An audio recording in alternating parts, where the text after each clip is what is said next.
بسم اللہ الرحمن الرحیم۔ السلام علیکم ورحمۃ اللہ وبرکاتہ۔ ناظرین، دنیا کے اندر اللہ تعالیٰ نے جتنی بھی مخلوقات پیدا کی ہیں ان میں سے کچھ مخلوقات ایسی ہیں جو انفرادی طور پر اپنی زندگی گزارتی ہیں، اور کچھ مخلوقات ایسی ہیں جو اجتماعی طور پر سوشل سرکل کے اندر یا ایک سوسائٹی کے اندر اپنی زندگی گزارتی ہیں۔ شہد کی مکھیوں کی آپ مثال لیں تو شہد کی مکھیاں بھی کیا کرتی ہیں، ایک سوسائٹی کے اندر اپنی زندگی گزارتی ہیں۔ اللہ تعالیٰ نے قدرتی طور پر ان کے اندر ایک ایسا کوآرڈینیشن سسٹم رکھا ہوا ہے کہ جو شہد کی مکھیاں ہوتی ہیں انہوں نے اپنے کام ڈیوائیڈ کیے ہوتے ہیں۔ ان میں سے کچھ لیبر کے طور پر کام کرتی ہیں، یعنی شہد بنانے کا کام ان کے ذمہ ہوتا ہے، اور جو باقی پیچھے بچ جاتی ہیں وہ سیکیورٹی کا کام کرتی ہیں، جو ان کا گھر ہوتا ہے اس کی سیفٹی کرتی ہیں، اس کی حفاظت کرتی ہیں، دیکھ بھال کرتی ہیں، جو شہد وہاں پہ موجود ہوتا ہے اس کی حفاظت کرتی ہیں۔ اب اگر انسانوں کی بات کی جائے، انسان کا سٹرکچر دیکھا جائے انٹرنلی یا ایکسٹرنلی، اللہ تعالیٰ نے اس کا سٹرکچر اس طرح کریٹ کیا اللہ تعالیٰ نے انسان کو کہ وہ کبھی بھی انفرادی طور پر اس دنیا کے اندر اپنی زندگی نہیں گزار سکتا، تو اس کو زندگی گزارنے کے لیے لوگ چاہیے۔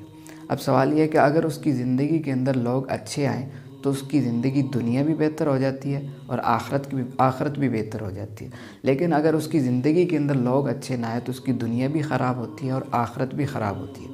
ایک کوٹیشن بڑی مشہور ہے کہ human is a social animal, انسان جو ہے وہ ماحول کا جانور ہے، جس طرح کا اس کو ماحول ملتا ہے وہ اپنے آپ کو اس کے مطابق ایڈاپٹ کر لیتا ہے۔ لیکن یہ جو انوائرمنٹ کا فرق ہے یہ نہ صرف انسانوں کے اندر ہوتا ہے بلکہ جانوروں کے اندر بھی یہ دیکھا جاتا ہے۔ میں مثال دیتا ہوں، ایک مثال بڑی مشہور ہے کہ ایک شیر ہوتا ہے، اس کے گھر بچہ پیدا ہوتا ہے، اور جب وہ بچہ ہوتا ہے تو وہ اپنا بچپن بکریوں کے ساتھ گزارتا ہے، بکریوں کے ریوڑ کے اندر رہتا ہے، وہیں کھیلتا ہے، وہیں کودتا ہے، ایون کہ اپنی ایڈولیسنس کی ایج کے اندر آ جاتا ہے، یعنی بالغ ہو جاتا ہے، بڑا ہو جاتا ہے۔ اس کے باوجود جو بکریاں ہوتی ہیں وہ اس سے خوف زدہ نہیں ہوتی، کیونکہ وہ اس کو اپنے جیسا سمجھتی ہیں۔ ایک دن ایسا ہوتا ہے کہ کہیں جنگل کے اندر ادھر ادھر کھیلتے کودتے ایک بڑا شیر اس کے پاس آتا ہے اور اسے کہتا ہے کہ تم شیر ہو۔ وہ اب بڑا حیران ہوتا ہے کہ میں شیر، میں تو بکری ہوں۔ وہ دوبارہ اس کو کہتا ہے کہ تم شیر ہو۔ یہ ان کے درمیان جو کنورسیشن ہے کافی دیر چلتی رہتی ہے، بحث چلتی رہتی ہے۔ بالآخر کیا ہوتا ہے کہ جو بڑا شیر ہوتا ہے وہ کہتا ہے کہ میں تمہیں دکھاتا ہوں یا میں پروو کرتا ہوں کہ تم شیر ہو۔ وہ اس کو ندی کے کنارے لے کر جاتا ہے اور ندی کے پاس جا کر اس کو کہتا ہے کہ تم اپنا عکس دیکھو۔ جب وہ ندی کے اندر اپنا عکس دیکھتا ہے، بڑے بڑے بال دیکھتا ہے اور اپنی بڑی جسامت اور اپنے بڑے بڑے پنجے دیکھتا ہے، تو اس کو اس چیز کا احساس ہوتا ہے کہ میں واقعی شیر ہوں، میں ہوں شیر، لیکن میں بکریوں کے اندر رہنے کی وجہ سے بکری بن گیا تھا۔ یہ ہوتا ہے ماحول کا فرق۔ اب یہ جو ساری بات میں نے کی، ساری بات کا جو خلاصہ ہے وہ کیا ہے؟ اس ساری بات کا خلاصہ یہ ہے کہ ایک تو یہ ہے کہ ہم اپنی پہچان کریں، ہم ہیں کون، شیر ہیں کہ بکری ہیں۔